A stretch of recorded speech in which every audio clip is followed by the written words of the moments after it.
Beginnings on the cusp, not too old to adjust. Old dog, new tricks. Remember, I was just a pup, something dirty in my cup.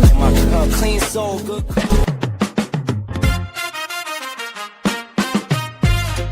Yeah. Someone got gun on that dirt. Yeah. Yo, if I were podcasting, it would be insane. Knowledge flowing like the sweetest rain. Professor Bear on the mic, spreading wisdom wide. Of his thoughts, that's my pride, can't hide. With the voices in your ear, changing the game. If I rule podcast. Welcome, and thank you for joining me this evening. I am Professor Bear, and this is A Bear's Thoughts. So, guys, girls, unfortunately, my guest who was supposed to be here today, she had to reschedule. She is going to be on the show, but just not today. So, luckily, I was able to reach out to a good friend of mine, the Legend J-Mac from Headlocks, Heels, and Havoc. Sir, how are you doing today? I am doing great. I appreciate you having me, and I apologize to all you fans that they got stuck with me instead of the other guests. But I'm glad I could help. It's definitely great to have you on, my friend. So, a couple of quick things. First, I want y'all to check out my sponsorship corner. We got Navarra Comics. If you're anything like me, a big wrestling nerd, as you can tell, you see my Justice League poster behind me, and then if I can move my big head out the way, you can see my Black Panther poster. I'm a big comic book nerd, and Navarra Comics is the place to go. Even if you're not in the Knoxville, Tennessee area, they will ship comics to you. So check them out. They are a great comic book company. Then we got one of my favorite shops to go to, Tag Team Toys and Collectibles. When you're talking about wrestling memorabilia, they have some of the greatest stuff there. I mean, matter of fact, they are selling my ECW collection that I had. As they do great work. They have comic books, they have VCR tapes, they have DVDs, they got cards, they have Hot Wheels, they have so many different things there. You have to check them out. They're located in Clinton, Tennessee, and if you reach out to them, they will also can send you stuff. Also, great place. And last but not least, Chops Cards and Collectibles. If you're looking to have your own personal set of trading cards, this is the company to do it. And with that, you can get 15% off your entire order by using the code BEAR15. So check them out also. Now, let's get into this conversation with my man, the Legend J-Mac. You already got me excited to go to like Gatlinburg or something and stop at all these places, man. So like, it ain't but a 3-hour trip for me. So I'm telling you, definitely and the card, the vintage trading card. I am working on getting me a set because I'm telling you, you can get I think it was 12 custom cards for $50.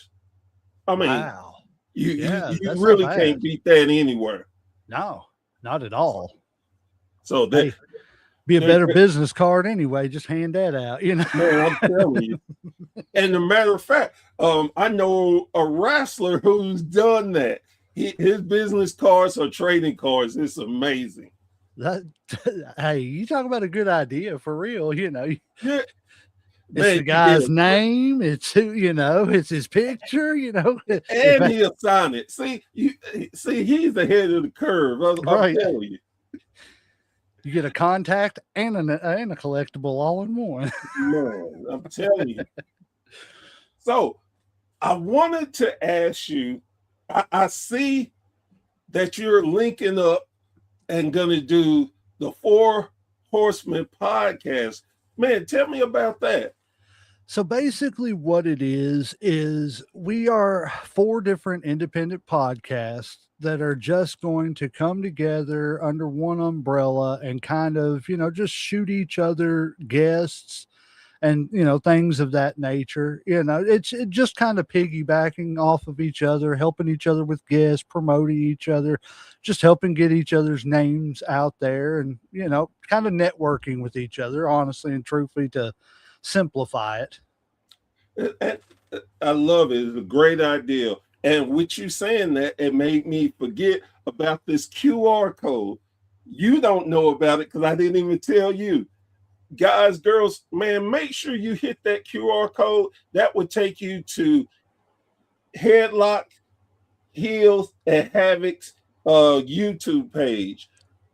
You got to check them out. They are great. I love their content. They have amazing guests. And what I love about them, they're knowledgeable. It is such a great podcast. You definitely need to take the time and check them out. And honestly and truthfully, the thing about us too is what we don't know, we're willing to learn. I've been watching wrestling for 40 years, and I admit that I don't know everything. I know a lot, but I don't know everything. So, hey, bring it to me. If I know it, I know it. If I don't, educate me. I love the sport. So, Uncle Slam's the same way. Unfortunately, he couldn't be there. Shout out, Uncle Slam. We love you, buddy. Yes, sir. Yes, sir.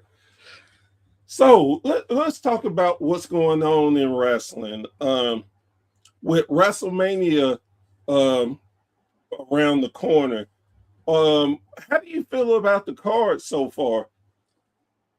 It's funny you asked that because we actually were bringing that up on our recap show last week. Go check that out. We did a recap, and then we did a little deep dive on Harley Race.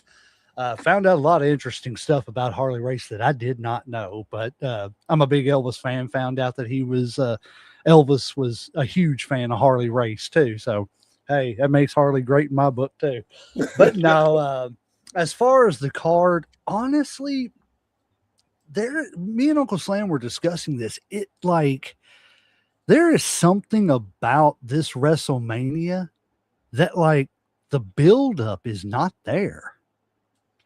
I honestly and truthfully think that only in the past couple of weeks have they really started hitting us with the buildup. I loved I called it, but I loved the whole Randy turning on Cody thing. I knew that was coming because Drew and Randy wasn't going to make money the way Cody and Randy would. Right. But then with the Obafemi and Brock Lesnar thing that happened last week, that got me excited, and then to see what really got me, and it really changed my opinion a lot on Brock Lesnar, was when he was laying there and you could tell he told Oba, put your foot on me, let's make you look good. And then as soon as he did that, you could see Obafemi crying. That tear was going down his face because he appreciated what Brock just done for him. And that, but as far as the build up, man, I'm not so excited about this WrestleMania. I mean, I hope it changes, but I feel the same way. And I think a lot of it has to do with a lot of wrestlers getting hurt and them again.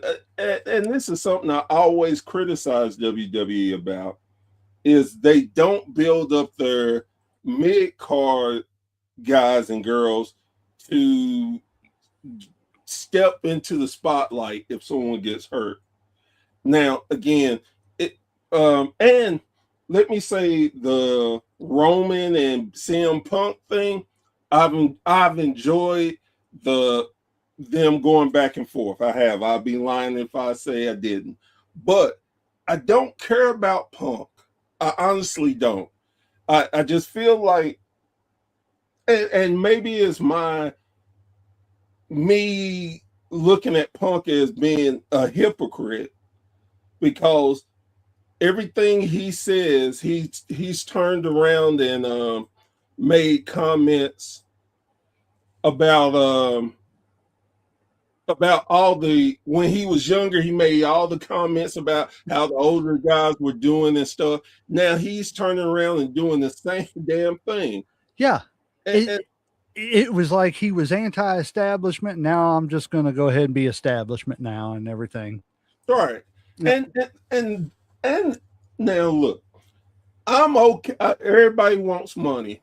I have no problem with that. But for you to be so anti-establishment and I'm all about the money. Like, damn, you worse of a hypocrite than the people you talked about. You talked about Triple H. You talked about Kevin Nash, and now you're them. And I get it. When you are in a certain space, a lot of times you don't understand what another person is getting. I mean, coming from. That's just like John Cena when he talked about The Rock, when they had their feud. Yep. Oh, you're not a real wrestler. Well, I'm here all the time. You went off to Hollywood. Well, damn, Cena, you went off to Hollywood too. You did the exact same thing The Rock did. Now you get it. Now it's like, my bad. I feel like as soon as he said that whole SpongeBob thing came up 5 minutes later, and then, he was there. Yeah, I'm the same way. I'm just, I hate the whole. I don't know. That's the thing about it, is I don't know what direction they're going in, because to me it almost seems like they're going to try to go back to the bloodline thing again, and I'm sick of it. Like Roman Reigns by himself, that's fine. I don't want to see Roman Reigns, mid-card Jey Uso, and Jimmy Uso, the one that's overlooked on everything, when he should probably be the one that's doing what mid-card was doing a year ago. Yeah. It makes no sense to me. I don't see the direction, and maybe that's what's confusing me, is I'm used to seeing where they're going with it down the road, and I just don't see it. And maybe that's a good thing too. But just like you were saying with Kevin Nash and then with CM Punk, to touch on that for a second, at least Kevin Nash would look at you and say, hey, if I can go out there and do 4 moves and make $4 million, then I'm going to go out there and do it. At least he let you know what his purpose was there. He didn't try to act like it was more or less or something different. You knew. With Punk, it was like, oh, Triple H bad, all these other guys bad. Now look at me. I'm going to do the same thing because I need money too. and again, I always look at it like this too. I understand their point of view.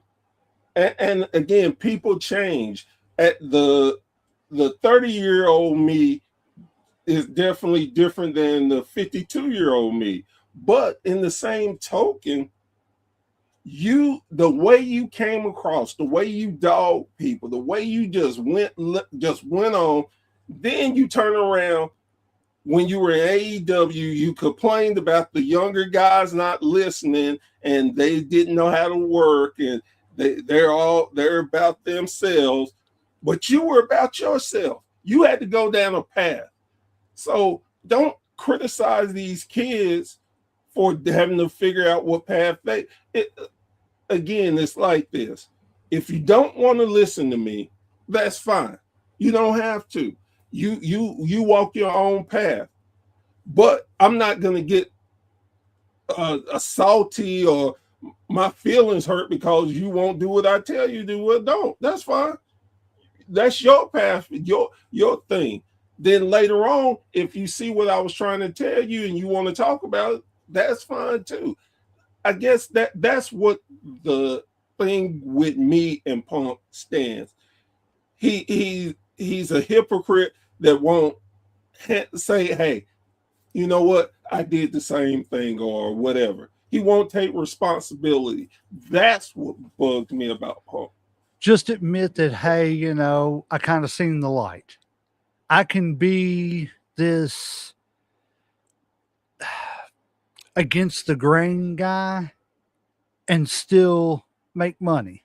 Yes. And and nobody's going to get mad at you, because if I can be, whatever it is, if I'm trying to be a corporate guy, if I'm trying to be the stone cold type anti-established, anti-hero, whatever, nobody's going to get mad if you're trying to make money either way. Just be honest about the fact that you're trying to make money and stick to what you're doing. Hey, I don't like the way he's doing that, but if I can get my hands on some of that money, I'm gonna get my, and I think that's all I ask of Punk. And again, I would be a fool not to recognize what Punk brings to the game, because he still has tons of fans. I'm not lost on that fact. I'm not lost on he's still popular. I just don't like what he's doing. And again, granted, that's fine. There's so many different other wrestlers out there. That's and one of the reasons why I like Seth Rollins, because he calls Punk out on his bullshit. Mm-hmm.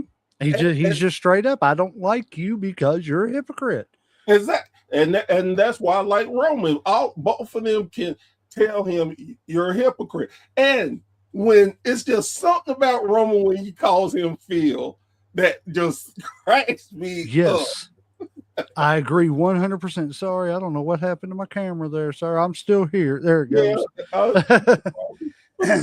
Technical problems. I'm telling you what, that last Monday though, when they were going back and forth, when Punk said that about the family name and said like Takamakalaki or whatever he said, I don't know how to pronounce. I was like, oh wow. I was like, either they had to have sat down in the back and said, hey, is this okay?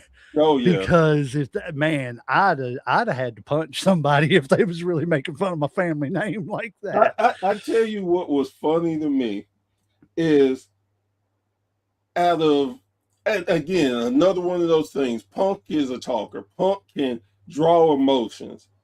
But to see Roman just calmly just hit him with, you're old, and that's what sets you off. Right. I just laughed my ass off. And I love when Roman got in the camera was like, he's in my head, huh? And see, this is what kills me though, is because I seen a rumor that a line about CM Punk's dog Larry was supposed to be said, and it was like it was vetoed or whatever. But my whole thing is why are we vetoing? And I get it, people love their animals and stuff like that, but why are we vetoing a comment about a dog, but we're okay with like talking about dead people, just dogging on dead people. I've seen that same one, and they're just saying they want to save it because everybody knows how close he was to his dog, so they're going to save it to probably the last Raw. Give it last little dig. Yeah. Okay, I can see it. Yeah, that I'm going to be honest though. These last couple of weeks, the exchange with the Usos and the exchange with Roman, those three things, the Orton and Cody, the Obafemi and Brock, and the Reigns and Punk it's got me interested. But like I said, it's just now got me interested. Right. I feel like I should have been interested a month ago in the road to WrestleMania, and I just wasn't. I don't know. I think a lot of times too, there are some avenues that is like, oh man, this is going to be a great WrestleMania that we know what's coming. I think this one has been so chaotic, and we've been sitting back trying to figure it out. That's why a lot of people hadn't been excited for it. Mm-hmm. And to your point too about everybody getting, the vision. I mean, we've already had like 18 different members in the vision. It's like, Lord, man, why instead of just plugging somebody else in. Why don't we just blow it up? Call it a day, blow it up. It didn't work. Let Seth come back and just beat everybody up and, break up the vision, and we'll figure something else. Because I don't care about, who's going to be in there next week? Colonel Sanders, it's just, it makes no sense. Me and Uncle Slam been calling them the division because they're getting divided up, and nobody's having to do nothing. It's waiting. They're playing the waiting game to see who's going to be healthy enough to make it. I think Braun definitely is going to make it back, and it's going to be him and Seth. I can see that. I saw a rumor about Gunther and what Gunther is going through, and he hadn't been seen. From what I've heard, they're waiting, trying to see if Rey Mysterio is going to be able to make it, so him and Gunther can do it at WrestleMania, so Gunther can have another retirement. I just seen a story on that this morning, and I don't know if you've seen this or not, but Rey Mysterio is adamant with the office that it's nothing against Gunther, but he wants Dom to retire him. And honestly, why not? I think that's the right move. Yes. Because him and Dom has been going back and forth so much, and it would give his son so much damn heat. Mm-hmm. Not that he needs his dad, but I think it's right. I think it's the right call. Plus, what an honor! Not only do I get to pass the torch to a younger talent, I literally get to pass the torch to my son. Yeah, that's an honor that not a lot of them get, and the opportunities here, let them have it. Yeah, and hell, how long has Ray been doing so much for the WWE? Why not be able to give him that? Yeah. The man he's given everything they've asked him to do. He's pretty much done. So, what's it going to hurt? Yeah. Let's switch over. I can't switch over without talking about Brock and Oba. That, I understand why he cried.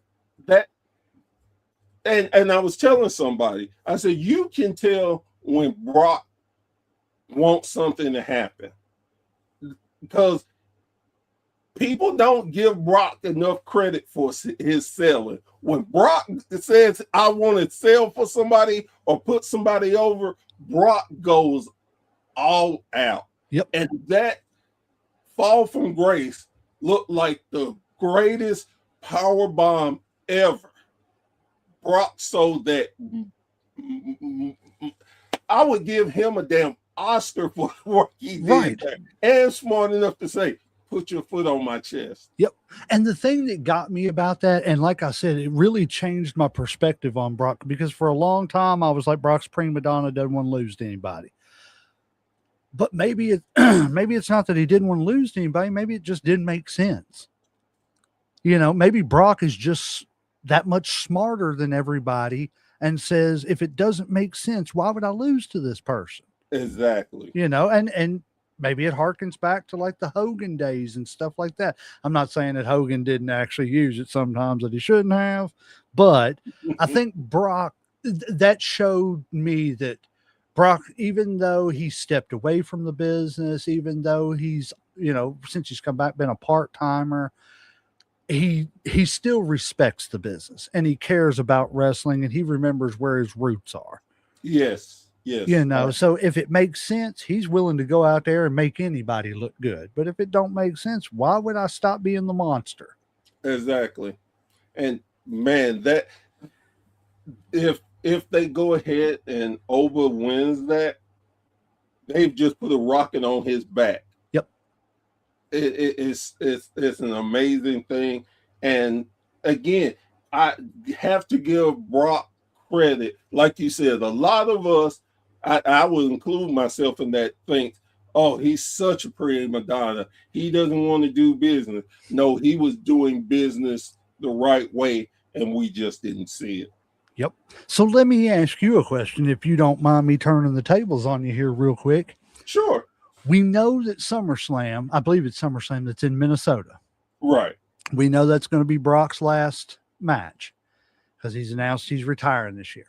Who would you rather see retire him? Do you think that they should hold off with a finalization between the Oba Brock story and let Oba retire him? Or after Oba, after you've built him up to be a monster, let Gunther come in and retire him? Myself, I think Gunther, because it makes more sense to his character. Oba can do so much more, and he's such a young talent. Most wrestlers get one victory over Brock, you're set. And I think with everything they've been doing with Gunther, I think it's only right that he retires him. And I think that they had screwed up Gunther before. I think it'll be a disservice to him not to get that last win over Brock. My only issue with this Gunther thing is, like, one, I hate that they kind of turned him into this retirement machine, because that wasn't who he was. He was a wrestling technician. I could out wrestle you in the ring. Right. But the other thing that's underwhelming to me about it is I wish to God they would find him a different finishing move. The sleeper hold is so generic and everybody uses it. I was telling Uncle Slam, he retired Cena. I'd start using the FU as my setup, and then I use the STFU to, finish people off. Start stealing a move from everybody you retire and then show that's why I'm the greatest, because I can do their stuff better than they can. That's the way I would have went with it, but to me, this whole sleeper hold thing, I see people put a sleeper hold on 15 times on a show, so what makes his any more special? And I understand your point of view on it. I argue this. Gunther has been that guy who didn't need a finisher. He could finish you in so many different ways. Yeah. And that he's so unpredictable and is so throwback to the old school mentality of my finishing move may be something just generic and basic, but that's how vicious I am. I can take the simplest move and make you lose to it. I can see that. And that's why I love Gunther too, because he's just a throwback. And with him being a throwback to the classic wrestlers, I think that is his finishing move. He can do any classic hold that anybody else can do, but he can beat you with it. And now that you say that, with us both being old NWA fans and stuff, like I don't know how many times I've watched an old NWA thing and somebody just done a basic body slam and then just got on somebody and covered them and it was 1, 2, 3. And I'm like, huh? Why didn't they do their finisher? What just happened? You know what I'm saying? But that's the way it happened back then, and, especially with NWA and that Southern wrestling. Yes. Up north, if you didn't hit your finisher, you probably wasn't winning. Right. But I see what you're saying now with that point. It does make sense. He's just that guy that can do that. And I tell you something else that that got pointed out to me that I did not realize about Gunther. He's only wrestled 2 matches since he retired AJ. Really? I was shocked. I'm like, no. Then I got thinking about it, and look, he only had 2 matches, and both of them have been against Dragon Lee. He hadn't wrestled.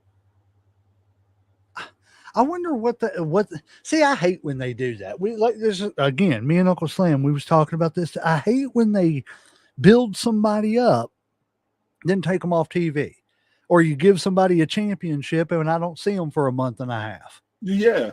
Yes. Like, does the WWE even have tag team titles anymore? If they do, where are they? And, you know, like I've seen the Usos a couple of weeks, but I haven't seen no belts, you know. Yeah. What I don't know. I don't get the build up just to make somebody disappear. And I agree with you wholeheartedly. It's that thing like, and I think this goes back to our Southern roots and NWA wrestling. The titles meant something. Yes. You were a champion. You were proud of that title. You always came out, and they had the 30-day rule. You had to defend your title in 30 days. Now, hell, you can go. Jay Cargill went. I damn near want to say she almost went 3 months without defending her title. And I love what Carmelo Hayes is doing with the U.S. title, the Invitational. To me, they have turned that that U.S. title into the modern day TV title. It's the championship you're going to see every week, and I would almost rather see him now because I know he's going to be there. And, I know that he's the champion. It shows up. And they're going that route with Penta since he won the Intercontinental title. And like you, I love it. But I again, you have all these different championships. And again, I get it. You don't want to oversaturate your champions. But then in the same token, what's the point? If I have a women's heavyweight champion that doesn't defend her title, and the U.S. champion is defending her title more than you, what does that say about you as a champion? Right. What does it say about your division? Because that is my biggest pet peeve. You don't have people to go after the title. It's like no offense to Me Chan and B-Fab, but what the hell are they getting world title shots for? Right. They got beat up by the U.S. champion. Then you're going to pull them up to fight the world champion. Why? But then you've got guys like Road Dogg, which we've seen in creative, that are fighting for these younger people to get these shots. And I hate to say it, and yes, this is a knock on Triple H. He's not letting them go over because, like he said, who you going to beat? Well, you can beat anybody if you write it that way. Right. You know, if you put the machine behind them, it's going to work, you know, but you've got to stop shooting them down in production meetings and actually go out there and give them a chance to do it. Because like you were talking about, if I've got 2 women's world champions and I'm just going to send one of them home until this feud over here is over with, and then I'll send this one home and then bring this one. Why do we even have 2 world champions? Why don't we just condense it down to one and you're done? And if that person needs some time off, well, we can send them home, and now we're not missing a belt off the show. Exactly. Again, I need 10 minutes, 10-minute time limit every week. We need this back, guys. Yes. And speaking of which, I always wonder why WWE never had a television champion. I think they wanted to get, to me, WWE has always done everything to get away from everybody else. Everybody else had the national championship or the U.S. title, so they had to have the Intercontinental. I don't know if I've ever heard any other company use the title name Intercontinental. If they have, it's, you know, I can think of 2 right off the top of my head. New Japan for a while had the Intercontinental Championship. Matter of fact, MVP won it. Was it the initial was he the first original champ or the second champ? I can't remember, but MVP held that title. And Jericho was the only man to hold both titles of the New Japan and WWE's version. That would see that's pretty cool. But that's the only thing I can think of is that they just I don't know. Like I don't see the reasoning. It doesn't make sense why you don't have an every week champion on your, I don't know. I don't, there's a lot of things that the WWE did that I don't understand. And just like, I can't remember who it is. I mentioned this with Uncle Slam a few episodes ago that I noticed that a lot of wrestlers, they don't consider that didn't work long for the WWE. They don't consider that championship a world championship because of the fact that it's only defended in that company. Now, I know every championship now is done like that, but back in the day when like Harley Race, I believe he's one of the ones that spoke out about it. The NWA champion was going to Japan. He was going to every promotion around the world and defending that title. If it wasn't WWF, then the title wasn't getting defended. And I think that has put a stigma on the WWF as much as it's helped it. It's put a stigma on it that they're in their own little bubble. So, and we're not going to acknowledge anything else, which we know that's how Vince used to be. And they're starting to acknowledge more, but it's like, did that help or did it hurt? I think it just depends on how you look at it. And I think too, it depends on how you came up in the business. Like, and I tell a lot of people this, for us, and I truly believe this, for us Southern wrestling fans, wrestling was everything. It wasn't just entertainment. It was real sports. And we could see you going to different companies, different promotions to defend titles. And that made a big difference to us versus where WWF was just in their own bubble. Now they knew about these other companies, but your belt is nothing like ours because ours is special. Our world is so much better than yours. And for a while that carried it, but I think now that Vince is gone, they see the value in acknowledging other companies because you're bringing in a lot of stars from these companies that people may know. It's almost stupid to not acknowledge their previous history. And to be fair, Vince kind of started letting that happen with TNA, I think the first one I ever saw was the TNA women's champion being in the Royal Rumble a few years ago. Vince was still in control then, but I don't think Vince was ever going to let the reins loose to where you were going to have inter-promotional matches like the NXT TNA crossover thing that happened. Well, and I go back to this because it's funny that we're on this subject because in the early 80s, they did do a lot of promotional battles, and most of them ended up in countouts or time limit draws because, of course, neither company wanted to look bad against other companies because you never could agree. Right. But and coming out soon, we're going to have one of the first major cards that held the AWA World Championship on it and the NWA World Championship on it. And matter of fact, the AWA champion at the time loses his title on that big card, which at the time was Rick Martel. A lot of people don't know that Rick Martel was a world heavyweight champion. Yes, he was. And he loses to Stan the Lariat Hansen. Yes.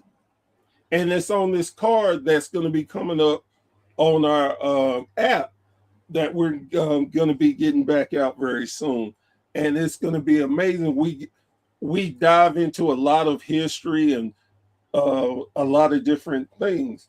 It is such an amazing journey for fans who don't know the history of wrestling. You get to learn so much. Like, another great thing that's going to be on our app is the history of the Four Horsemen.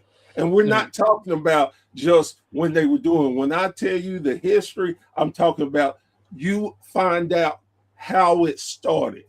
It started with Thunderbolt Patterson and Ole Anderson. Yep. You can see the whole thing for that year, and you're going to get to see how Tully came a part of it. And it's a whole journey that you're going to get to see on our app. I'm telling you, we've been working very hard to get this stuff out here, and I promise you, people are going to enjoy it. For the casual wrestling fans, we got something for them. For the hardcore fans, we got something for them. For the history buffs, we got stuff for them. This is going to be a great thing, and I promise you, when it comes back out, people are going to enjoy it. So I'm gonna have to go ahead and apologize to some of my family members and stuff when I'm stuck in this app all day and everything. Is what you're saying? Yeah. Because I tell you no lie, one of them I got so caught up in, I had to stop watching and just. I was like, okay, I can't watch it. I got to get these tapes done. I got to get it done. I got so involved in it and thinking, oh man, I was a kid and this. I was like, no, stop. I forgot that happened, man. And then you just sit there and like, yep. And I know exactly what you mean, man. I do it all the time. I'll sit there and I'll go to start watching something just to get like a 30-second clip to see what happened, so that I can touch on it in a show. And then next thing you know, I'm 30 minutes in watching this entire pay-per-view that I didn't plan on watching. Yes. I do it all the time, man. So let me ask you, I don't know how much time you got left, but I'm interested to ask you a question too about, do you think that this rumor about Vince and the Saudis buying back the WWE is going to happen? I think it is. But with everything going on now with this war and different things, I think it may upset it. I truly think that that he's planning on it. But now with everything going on, it's going to depend on how that shakes out. Well, I've seen already that they said something about that they are they've already canceled a couple of shows until they find out exactly what's going on. So I mean, that may affect WrestleMania next year. Oh yeah. And if it does, hey, I don't know. I WrestleMania to me needs to be here. It's our Super Bowl of wrestling. I get it, Canada, into Mexico, but to me, WrestleMania is an American pastime, just like the Japanese super shows. You're not going to see the Japanese super shows in Cairo, Egypt. It's exclusive to them. It's what they do this for their fans in their country. Right. Even in Canada, Mexico, American fans can get to it. I don't know many American fans that can pay to go over to Saudi Arabia for a week and, so on and so forth. So, I mean, to me, I get they're trying to do the worldwide thing, but I personally think it needs to be here. I didn't mean to interrupt you, but no, you're fine. Go ahead. I was done. I understand your point. I truly do. If they did it if they did it in London, I wouldn't have a problem with it. If they would do it in countries where there are not issues,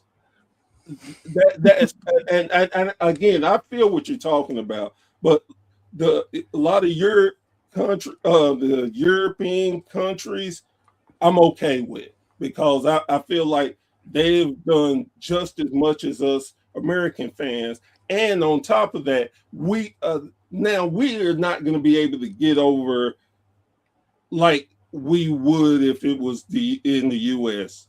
But I think it's okay. You need to expand a little more. I just don't think Saudi is the place. Now, I know why they're doing it, because they're making killer money. You know how much money all these shows are dragging in over there. Hell, I can't blame them for going over there. It makes business sense. But then you need to have a good balance. Yes. I think. And with TKO in itself, they give a damn about a wrestling fan. I mean, it shows in what they've done with this WrestleMania. They overpriced everything. And then you had a 50-mile radius where you couldn't show the WrestleMania. Now they have to go back on it because you realize, oh man, we're losing money and people are upset. Well, we got to cut it out because people are not buying like they used to, and people are not spending it. Look, if I have to spend anywhere from $5,000 to $10,000, that's just the show. That doesn't include my meals, my lodging, wanting to go to other shows, maybe buy some merch, and my how I'm getting there. I'm not spending that much money. I mean, I can order a hellacious amount of food, get me a 24-pack and sit at my house and enjoy the show for 2 days. I can have the show here and charge everybody $5, and we will have a great time. Yep. And again, TKO is money driven. They don't care about fans. They only care about the bottom line. Mm-hmm. Well, it's so bad that I seen on 316 they had to actually have a discount. Yeah, for the ticket prices, because that shows you right there how bad ticket price sales are, because of the fact that I have never in my life ever watching the build up for WrestleMania ever seen Vince McMahon advertise, hey, if you order today, we'll give you a discount price, because they didn't need discount prices. Yeah, you know, it was still family friendly because Vince understood his audience. For all his flaws. He's a human being. He's got his flaws, but he understood the fans. And on top of that, let's just say we wasn't in the damn economy that we are today. I mean, we're barely making it day to day. Hell, gas is almost damn $5 over here. I mean, shit. I looked on. I think it was in Los Angeles. I'm like, they are spending $8 a gallon. Mm-hmm. $8, man. Hell no. Right. I'm just. I got pissed. Look, this is crazy. I got pissed off at my gas station, cheapest in Knoxville. They just hit 307, and I'm throwing up a damn fit. And everywhere else was almost 350, and I'm like 307. I'm like, hell no, I ain't paying. This is stupid. But again, with that going on, and with the way the world is, the way America is today, tourism is down. Why in the hell, if I did not live in America, why would I come over here to go to a show where I possibly could get arrested, my family could get arrested? Due process is a thing of the past. They will hold you for days. And no, I'm not taking that chance to come over. And I'm coming over paying much, much more than I did before. Man, come on. Right. You got to be more in tune with what's going on in the world. the risk for this or next year's WrestleMania is not worth the reward for fans to travel. Yeah. And I hate to say that. And again, not to get into anything political on your show or anything like that, but I'm not taking my wife or daughters over there. Hell no, I'm not going over there. I understand why people ain't coming over here. Man, as long as I got a TV and internet, I'm good. I'm always good. Exactly. And talking about the gas and everything, I was pitching a fit myself and everything. And hell, I don't do nothing but go to work and go to the store and come home. And I'm still mad. I gotta pay these prices. Exactly. It don't make no sense, man. It really don't. Let's switch over and talk about AEW for a minute. All right. What did you think about the MJF Hangman Page match? Honestly, I haven't had the chance to see it, but I read the summary of it and everything. I've got to watch it because MJF is probably my favorite wrestler right now out there, just as he knows how to get the easiest heat, and just to be, like I said, just be honest, I haven't been able to watch the match yet, but let me ask you this. Is that the match where the needle went through the, Yes. It's so unnecessary. So unnecessary. What are we showing kids? You know what I mean? I mean, we had enough issues with the backyard wrestling stuff. We had enough issues with parents not taking responsibility and telling your kids, hey, just because you see somebody doing a power bomb on somebody on TV, you don't pick your 3-month-old baby sister up and power bomb her, because that was things that happened. Right. So I don't understand the glorification of that part of some of the stuff that AEW does.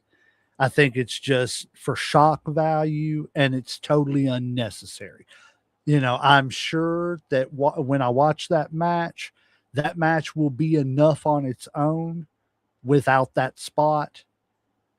And I just don't think that stuff is necessary. And I can understand why you say that. And I feel like there's a lot of people who feel the same way. And I understand that point of it.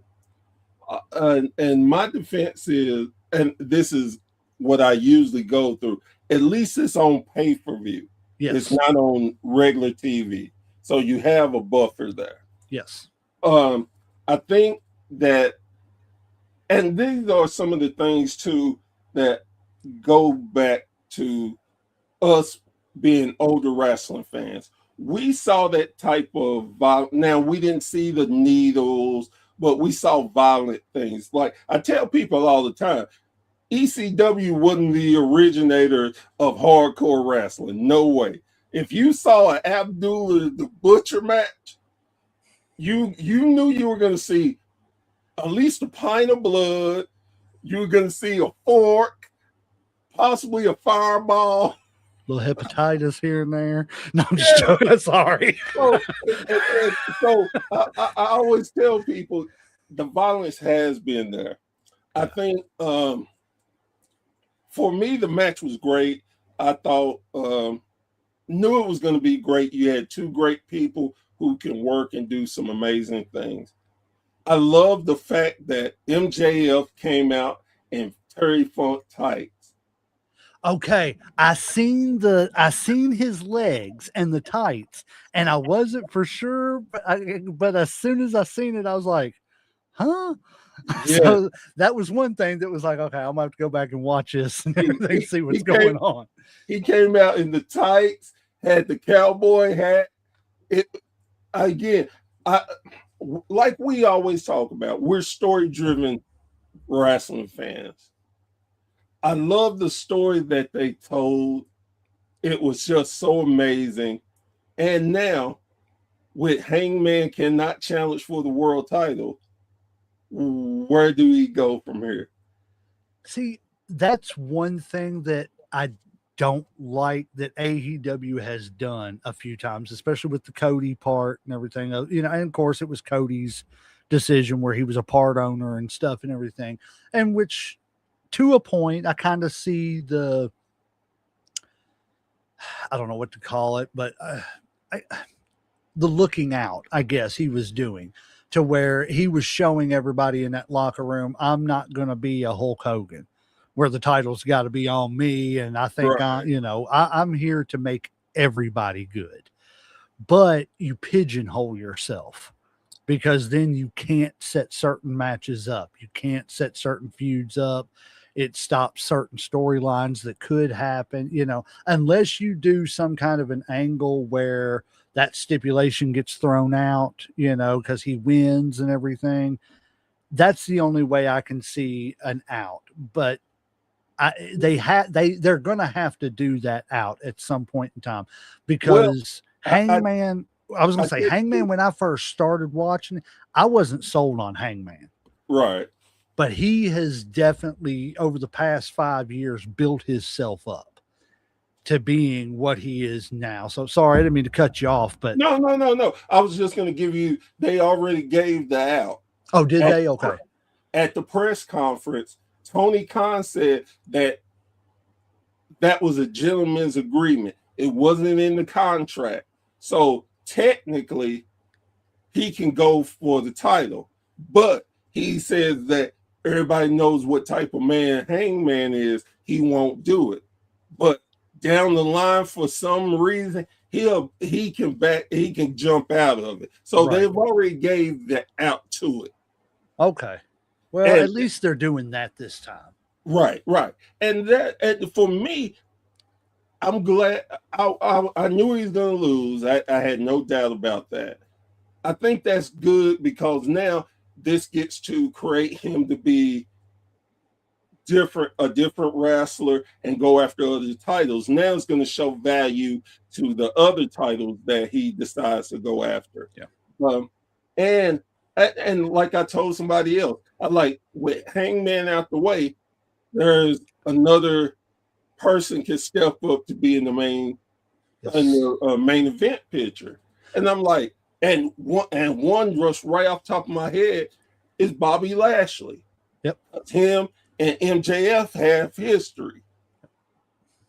So there's so many different people, and I argue this fact all the time.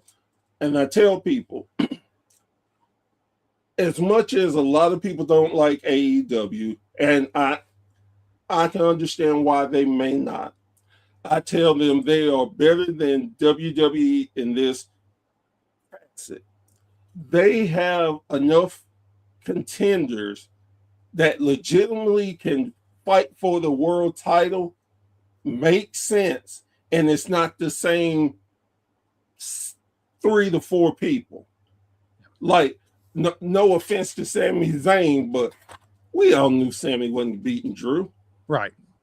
And that's not Sami's fault. It's just the way they've pigeonholed him to not be nothing but a mid-carder. He's that I'll fight to the end, but I just can never get over that hump guy. Right. Now, I think they're setting it up where he's going to get over the hump this year. I see it. I've seen it with everything with Cody. He'll be the next guy to turn on Cody. Yep. But again, at least you have contenders, and it makes sense. Versus in the storyline, like Andrade, he can be a contender. Yep. You got, of course, Kenny Omega, Swerve Strickland, John Moxley. If he wants to get back into it, he could easily do it. You got Will Ospreay. Will. I love Will Ospreay, man. He is so good in that ring. I got a chance to see a Will Ospreay match for the first time in my life. And it wasn't just a Will Ospreay match. It was him and Kyle Fletcher, the first time they wrestled. I was there live. I knew that Kyle Fletcher was going to be something special. I didn't think they would do it the way they did it, but oh my God, both of them guys are amazing. And oh, go ahead. Sorry, I didn't mean to no, cut you off. Go ahead. and that's where I was going to say they have a strong mid-card division where you can move different people in different places, and it still makes sense to me anyway. The thing that I really like about AEW as opposed to WWE is WWE win like a title like the Intercontinental title or the US title when it's not popping like it should, or the story's not popping like it should. WWE very rarely takes one, and I tell people this all the time. People need this to happen to lend credence back to titles. WWE won't take Cody Rhodes and put the Intercontinental title on him again because they're not going to step him down to work with all the mid-card guys. Right. John Cena was willing to do that when he was the U.S. champion. You know what I'm saying? Right. But nowadays, you're not going to see Roman Reigns go back and be a U.S. champion. You're not going to see anything like that. AEW, say that national championship's not clicking the way it should. Or, the story's not going, oh, well, look, MJF lost his world title. Now he went out and attacked, whoever's got it at, current stage. And he's going to win it. He's going to win it because he's a world champion that is challenging a quote unquote mid-carder. But at the end of the day, when that one mid-carder steps up and beats him for that title, oh, look at the credibility it just gave back to that wrestler. It just gave back to that title. And it just makes more sense to me. It lifts everybody. Yes. And Yes. I agree with that. I agree with that wholeheartedly. And it's easy. And I always look at it too from this perspective. It's easy for us being outside what we think should happen. And again, with wrestling, you got to be taking count when people get hurt. That tears up your storyline. You got to be able to reflect. When people are not happy, you got to be able to get them in control and do things. One of the blessings that I have with doing my the promotion appreciation month was getting to understand and see a lot of promoters, the things they go through. And I thought to myself, man, I know a lot of times I sit back and think, man, I could produce better than this. My mind, but there's so much going on that you have to put in consideration. It is so much harder, and I have a better understanding and appreciation for promoters of what they do, why they try to do, and sometimes ideals just don't hit, like you said. For whatever reason, two particular people, it sounds like money, but it's crap. Fans just like, no.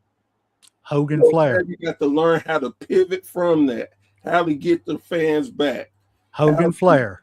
Yep. Prime example. Everybody wanted to see it for 10 years. And then when it finally happened, it flopped. Yep. Just the way it is, And to your point too, like, I'm getting ready to, hopefully I'm getting ready to do like a little series, whatever you want to call it. I don't really know how, but I'm trying to work it out. But I'm getting ready to use 2K26 to produce some shows. Right. Just a fantasy league. There's going to be 6 companies. There's going to be one company where all 6 companies meet for the undisputed title. Blah, blah, blah, so on and so forth. I'm going to, use the game to, play promoter. Right. But here's the difference. I can sit here and give you the best matches in the world, but I can't in real life make that happen necessarily because it's easy to put it down on paper, like you said, and it's easy to make it make sense that way. But can you manage that personality with that personality and get them to actually work together to make it make sense and make it good? Right. That's an art that we don't stop and think about that they have to deal with every single day. Oh yeah, definitely. And I guess too, I believe it's just the older I get, the more I'm becoming wiser. I like to think of it like that. But getting to meet so many different wrestlers and talk to them and see things, and it blows my mind on how, if I were in their shoes, how would I be? Because I'm like me getting, like, I got to talk to a referee, a young referee, and I said, "Hey, do you mind if I give you some advice?" He said, "No, that's fine." And I said, "Man," I said, you're good." I said, "But when the time is down, you just stand there. You can't do that as a referee. You got to be more active. Yeah. You just can't stand." And I said, "When you make counts, you got to be more animated about it. The 1, 2, 3 is boring. You got not only that, I don't necessarily know what you're doing up in the nosebleeds. All I see is your arm waving. Right. I need to know you're 1, 2, get animated. Let me know up there what you're doing down here." Right. And after talking to him, and he seemed to be very open to the conversation, I got to sitting there thinking, I'm like, I ain't never reffed in my damn life. Now, I've seen thousands of ref, and what I see, I was like, but, and that I thought to myself, he could have easily told me, "You can't tell me anything. You've never done it." Right. And he would have been right, but I was glad that he was open enough and didn't get offended by what I saw to try to help him grow. Yep. And I think there are times when we as fans, we have that, "Oh, I know" mentality. And we have to be very careful with that, because we never did it. Even though, hell, I'm almost 50 years into watching wrestling. Yes, I watched all this wrestling. I've seen so much, but just because I've seen it, I do not still understand. I've never been a ref, so I never understand what they really go through.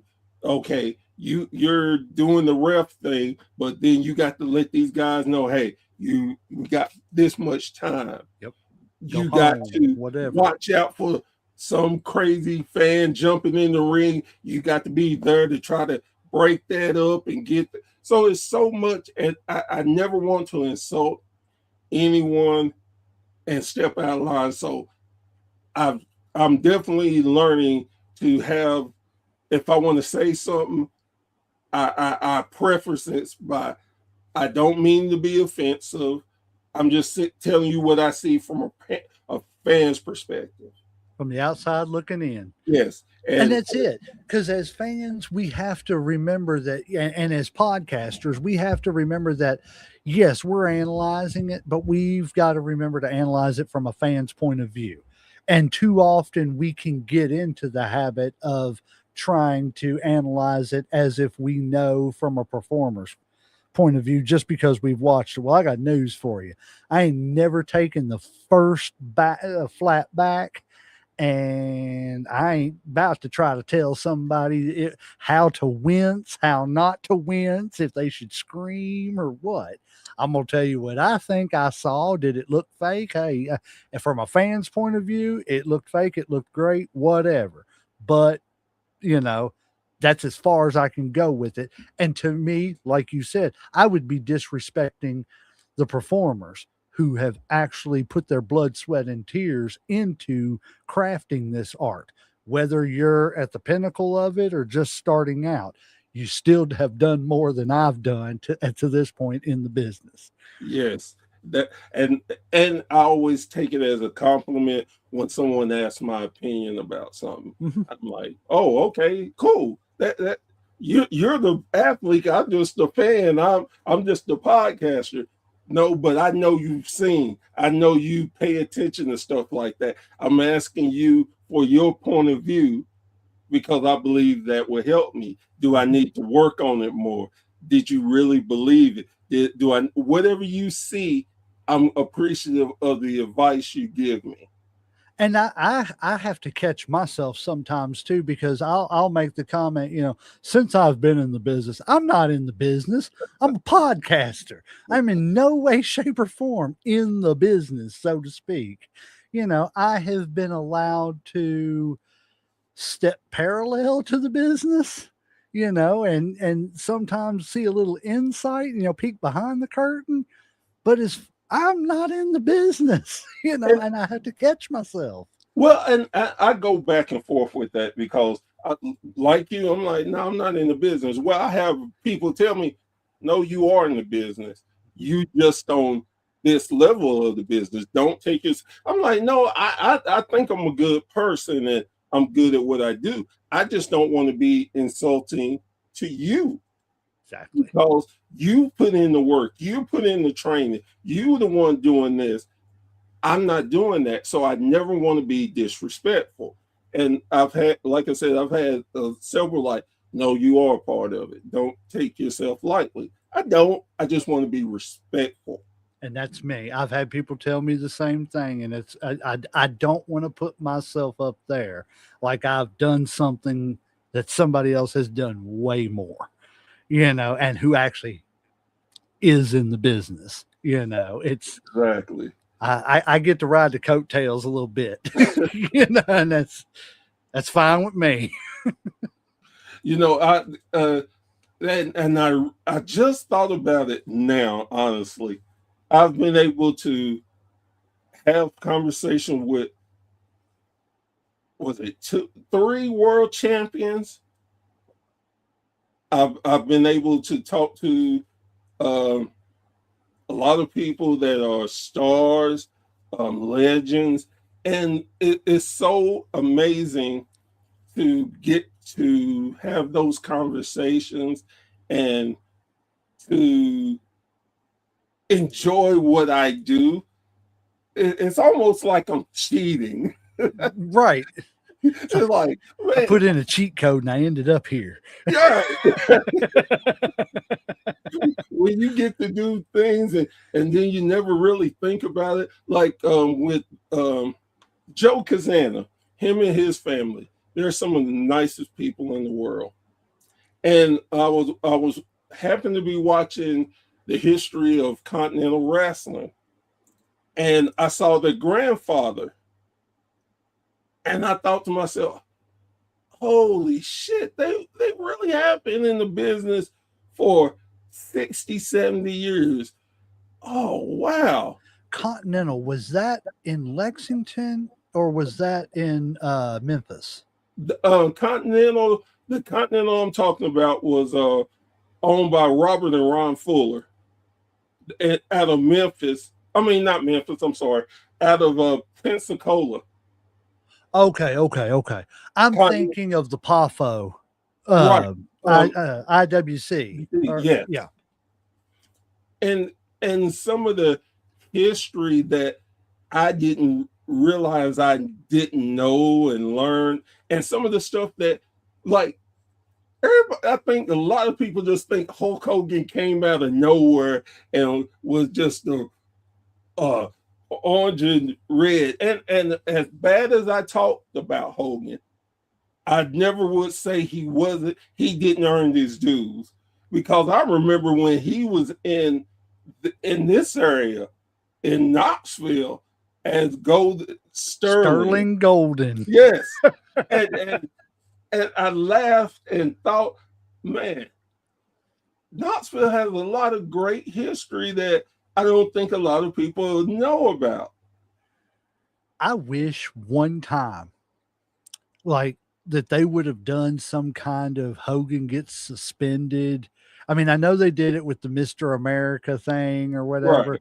But why did I want Mr. America so much less than I wanted him to come out as Thunderlips, the ultimate male? I just wanted to see it one time. I wanted to see the little feathered fedora. I wanted to see the cape. I wanted to see Thunderlips make an appearance in an actual wrestling match. That would have been great. Oh, speaking of seeing a match, so again, being the professor and knowing so much, I forgot. I always hated Zeus because I knew he was an actor. Yes. And a great actor too. He was a great actor. I love Definitely. Debo. Yeah. I forgot that he wrestled in Puerto Rico. Zeus did? Tim? Guess who he wrestled? Who? Abdullah the Butcher. Oh, wow. When Man. and I tell you, as soon as our app gives up, I found it and I added to our app. I gotta watch it because there was probably the least amount of wrestling going on in that match that anybody will ever see. You cannot tell me that Abdullah the Butcher couldn't sell. I watched that match. I was flabbergasted on how Zeus did Abdullah the Butcher. Had I never seen, because up to that point, I think the first thing that I had ever seen Tim Tiny Lester, was it Lester or Lister? Lester. Okay. I couldn't remember if it was an I or an E. Right. But up until that point, the only thing I had ever seen him in was Armed and Dangerous with John Candy. I love that movie. Still watch it to this day. As a matter of fact, I got it queued up on my Tubi.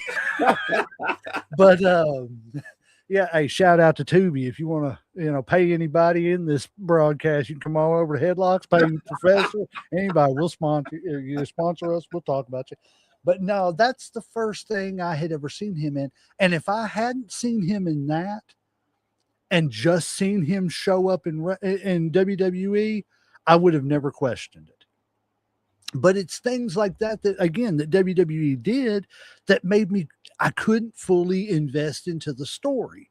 Right. Like between that, the Kane and Undertaker thing, I love Glenn Jacobs. I think he done a great job with the character of Kane and everything after it got done. But when it initially started, I didn't want to see it because the Undertaker was Kane. How's his brother?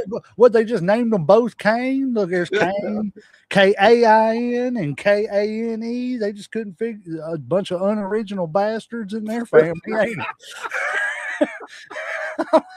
I'm like, what happened here, man? Why does he expect people just to forget crap that easy, Yeah. It is such an amazing thing of what kind of jewels of wrestling are out there that many people did not know take place. Like, did you know the British Bulldog took on the Rock and Roll Express? I don't think I've ever seen that. This will be on. Oh, yes. Channel. Now that you said that, yes, I've seen a clip. When was that? It hasn't been that long. I want to say it was 88 or 89. Yes, I remember seeing that. Now, did you post that on your page or anything like that? Like a clip of it or something? I may have. I can't remember. Because I seen that and I was like, what? I was like, when did this happen? Because so that must have been like right around the time that they left after that first SummerSlam. Yep. Okay, because first SummerSlam was 88, right? Yep. Okay, yeah. So okay, yeah. I did not know until I seen that clip. Yeah. It's another great matchup. Swerve Strickland and they just wrestled at the pay-per-view. Brody King and Swerve Strickland, they wrestled 7 years before that. Really? There are so many just jewels out there that is amazing that I went down a rabbit hole one day. I was bored and I wanted some good things. I thought, well, this would be good for the channel. And I found some amazing stuff. And I'm like, holy shit, I didn't know that. And I'm looking and oh wow. Well, see, I that's saw Ricochet with her. oh wow. It blew my mind. I'm sitting there, I'm like, no, you're not Ricochet. There ain't no effing way that you're Ricochet. But it was him with her. That's crazy. I'm trying to think of somebody that I've seen like that it just blew my mind. I can't think of any right off the top. Not right off the top. I can't, they're just, seeing somebody dressed different or something like that. And, not realizing it was them at first. Right. I guess maybe the biggest one I could think of right off the top of my head would be the Just Incredible Aldo Montoya thing. Oh, yeah.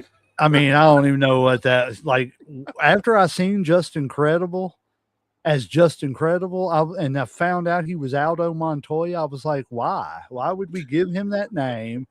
He's not Spanish. He's not, he's just some bald white dude. Why are we putting all these weird gimmicks on people that, don't need them? What? Here's another good one for me. We grew up in the same era. I was still a big AWA guy. Not that they were my favorite, but they had a lot of good wrestling. Mm-hmm. And I remember they had a tag team called Bad Company. Pat Tanaka and Paul Diamond. Yep. Became the Orient Express. Yeah, exactly. Yep. And I laughed at that because I was like, that's Bad Company. Why they put him under a mask? But then I thought, okay, they put him under a mask just so they wouldn't see he wasn't Oriental. That made sense. But on top of that, that was my first time seeing Diamond Dallas Page because he managed them. Yep, in the AWA. Now that you mentioned that, I'd forgotten all about that. And see, that's another thing. I had forgotten that Paul Diamond in the WWE wasn't the original member of the Orient Express. Right. It was Saito and Tanaka. Yeah. And I'm going to go out on a limb, and I will die by this, and people can say it's because I'm an HBK fan through and through, but the Orient Express versus the Rockers at the Royal Rumble, I believe it was 92 or 91, one of the best matches, and probably the match that stole the card that night. And one of the reasons why is because they used to wrestle in the AWA. Yep. Bad Company versus the Midnight Rockers. Yep. Exactly. Yep.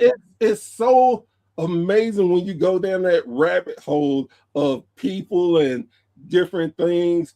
Like again, and I know I'm spoiling this stuff, but these are gems that a lot of people would not know until they get to see it themselves. We have an AWA card where Hulk Hogan wins the world title. But he didn't get it. They stripped him. Yep. And basically, the AWA was WWF because they took most of the wrestlers, took them, and they stole most of the ideals and did it. Like the Bobby the Brain getting put in the weasel suit, they had did in the AWA. Yep. All kind. Well, it's like when you to go to your point, like they brought all these guys, Martel, Henning, the Rockers, Lord, the list goes on and on. When you leave yourself with the only person that you got on your show is Greg Gagne, no offense to Greg, something's bad with business. The writing should have been on the wall. You know? Man. I mean, when you got to bring Jerry the King Lawler up, from Memphis and stuff. At that point in time, I hate to say it, because AWA, with the talent that they had, Greg just Vern didn't want to change with the times. He was too traditional. He didn't see the writing on the wall that wrestling is not your grandpa's wrestling of the 1950s and 60s anymore. It's entertainment now. It's wrestling, but it's entertainment, and he didn't want to put the entertainment side onto it. Yes. The most you could go down their roster, and most of them I know came to be legends in the business. Scott Hall. Yes. Him and Kurt Hennig were tag team champions. What was American Eagle, Hawk, or whatever the hell his name American was? Eagle. Like, what in the world? Like, was Scott Hall such a bad name that we had to go and do all that? And he had another one. I think it was like Spaceman Cody or some crazy. Like Cody Wolf or something like it. It was weird. It's like, what are they? Are they aliens from another place, or are they do they Mighty Morphin Power Rangers that morph into animals? What is this? It made it some of the things, and it's funny to go back and watch some of those gimmicks that they tried to put on people before they made it. With a different gimmick. It's like, I would have never guessed that, Ric Flair at one point in time could have passed for Dusty Rhodes' twin. It's like 300-pound Ric Flair was weird.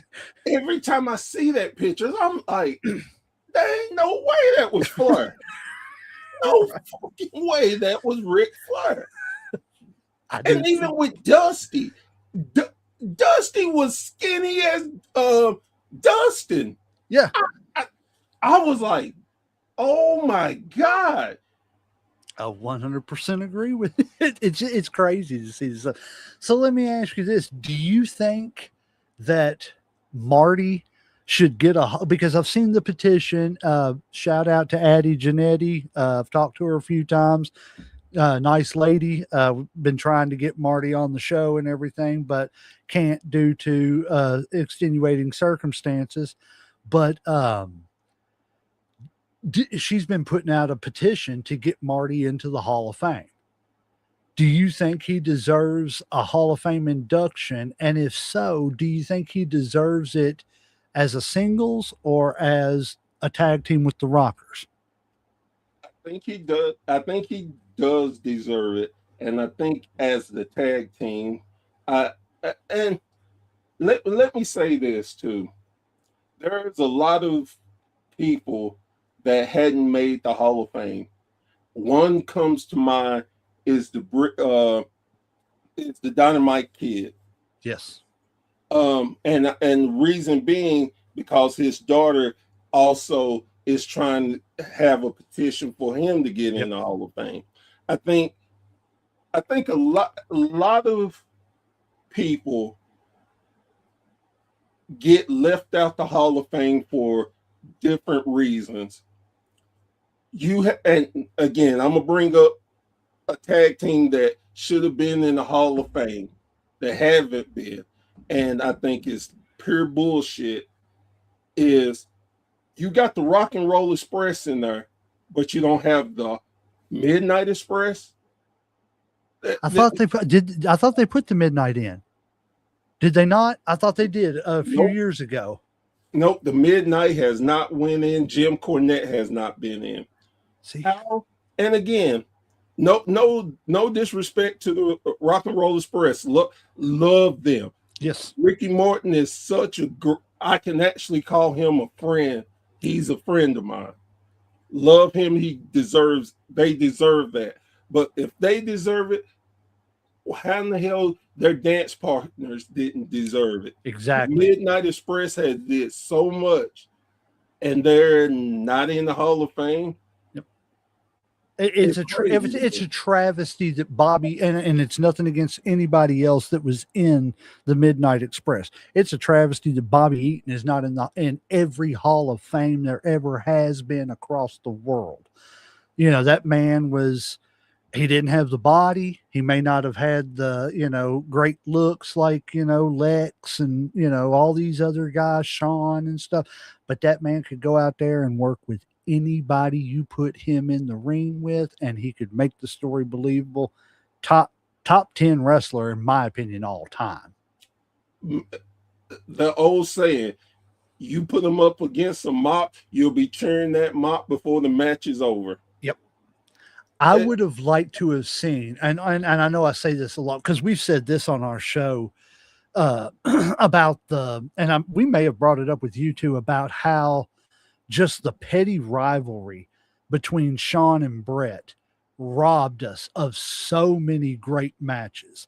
Because at that point in time, could you imagine having, like Sean, Brett, Owen, and Mr. Perfect, all four of those guys just battling back and forth, in and out, that's 2 years worth of rivalries right there, Right. And it pretty much writes itself because those matches would have been great. But I would pay money with no bias, no gimmicks and all that stuff, just to see a straight up professional wrestling match between Bobby Eaton and any of those four men I mentioned. And I guarantee you're going to get the same exact results from any combination of those four. He was just that good. And the Alabama Jam, man, you think Hulk Hogan's leg drop took a toll on him? Imagine jumping off a freaking top rope and landing on the ground. Yes. I'm surprised that man could still wrestle at the time that he was, later on in his career that he was. It goes back for me to when I talk Hall of Fames and different wrestling careers. There are so many men and women who do not get the credit, get the respect of the business that they truly deserve.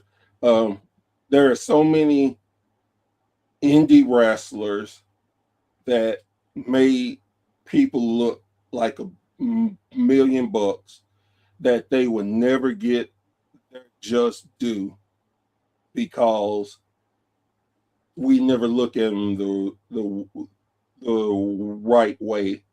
And I've said this before, and it's no disrespect to anyone, but we need a workers' Hall of Fame. And when I mean workers, I mean those people that we call jobbers that had put over so many different wrestlers, made them look great. My number one, Barry Horowitz. Yes.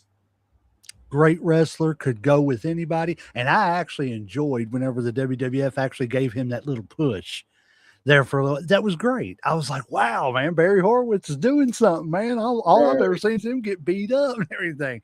I think of Iron Mike Sharp. I swear he was the next name on my list, man. I'm telling you, me and you are like right here, man. Yeah. But like he's another one. And people don't realize that Iron Mike Sharp was a big name before he became a jobber. But that's how great, that's how much of a professional he was. He said, man, I've had my time. Let me go out here and help the business. Oh, another person I think of, Pistol Pez Watley. Yes, I love Pistol Pez. It's so many great wrestlers out there that knew their position and was okay with doing their thing, that I wish that there was a way we could get them their flowers and let more people learn about giving to the business, because I think that's something that a lot of people don't understand, that you're very unselfish and willing to go just get beat up time and time and time again. You don't get any fame. And then every blue moon you have somebody do something like the Mulkey brothers. Oh Lord. The Mulkey. I remember when that Jim Cornette Mulkey Mania is going wild. Man, I swear to God, I ain't never seen two jars of mayo walk around until I saw them two, man. And like I never understood, why are we talking about these guys so much? I never understood it. But being older, understanding the business and everything a little bit better, they had their place. And they got over just by being, guys to beat up.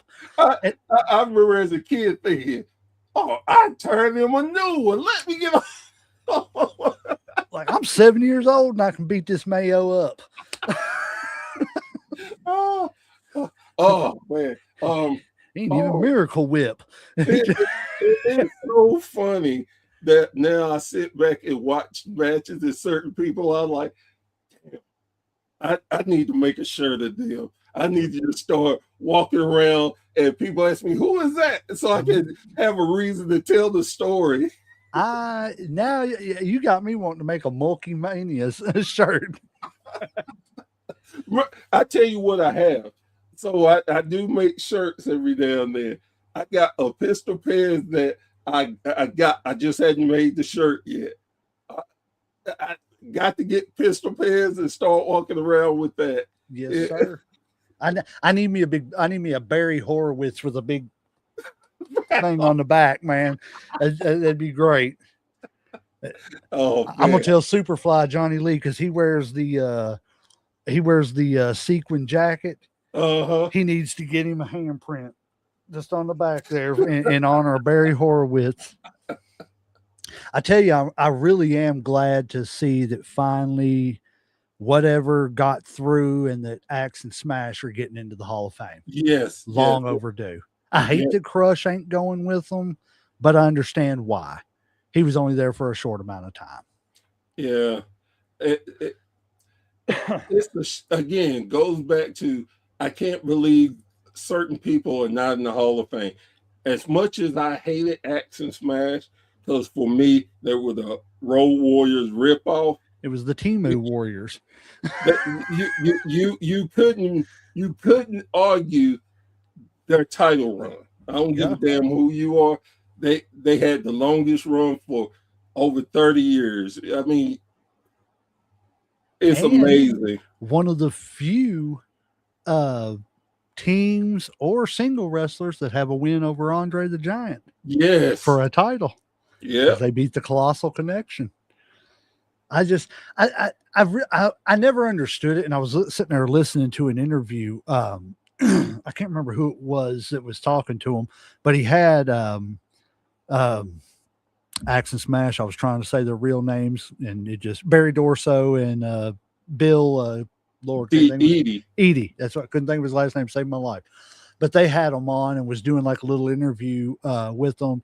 And they asked him, and I never knew this, and I would have loved to see this, but when Bill was making his way out, because he was about ready to retire and stuff and everything, the whole famous didn't slick his hair back. But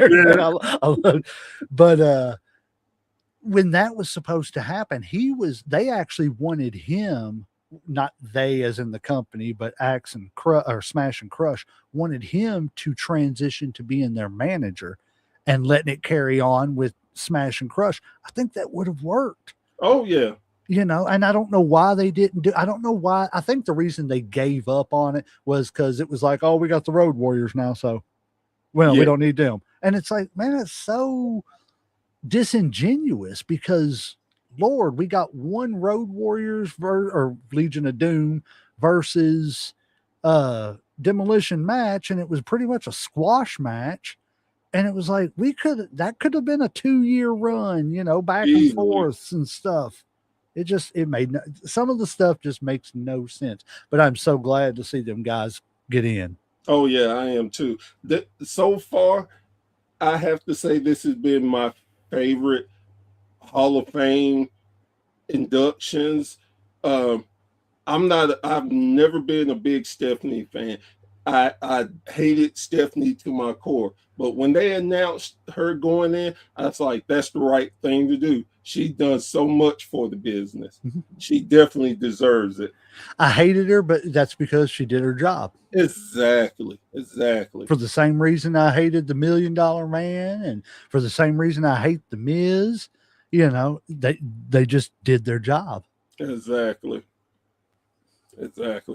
Well, my friend, we have sat here and talked everything from under the sun. And it wouldn't have to end if it didn't have to end. Man, like you said, we are too much alike. I tell you what, you're in Knoxville. I'm only about an hour south of Lexington, Kentucky. We ain't that far away from each other. We're going to have to find a place to meet in the middle, just sit around a campfire and just, you know, put a couple ones back or something and just talk wrestling without the cameras and the lights and all that stuff. Yes, sir. We definitely have to do that. I had a great time. I hope my fans enjoyed it.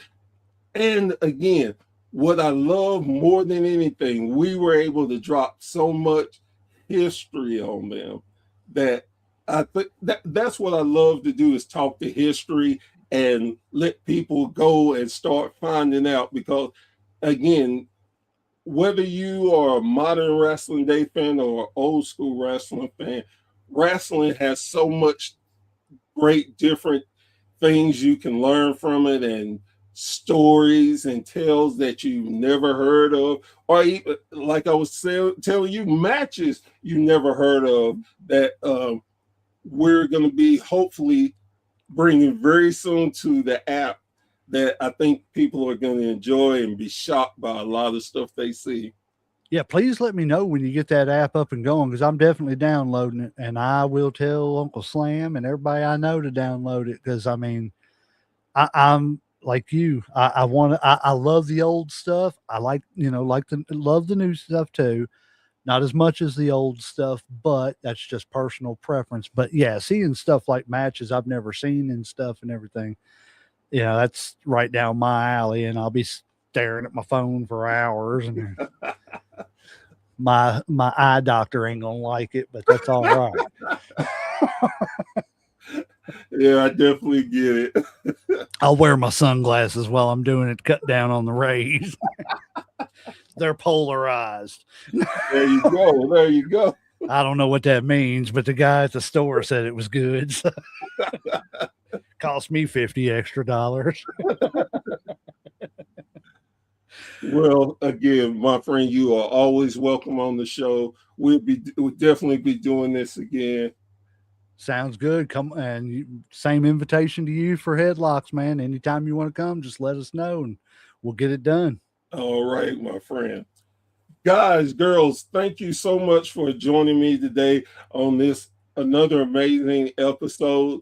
Again, I am definitely about having fun and giving you some knowledge of the business that we all love. And I hope that you are enjoying the conversations. We're working on getting some legends on. We're working on continuing getting some of these youngsters on and giving you a new look and knowing what's going on. So thank you so very much for following me and joining me. As I always do, I end the show with this message. I will never stop with this. Please, please, please go and give support to your local indie wrestling promotion.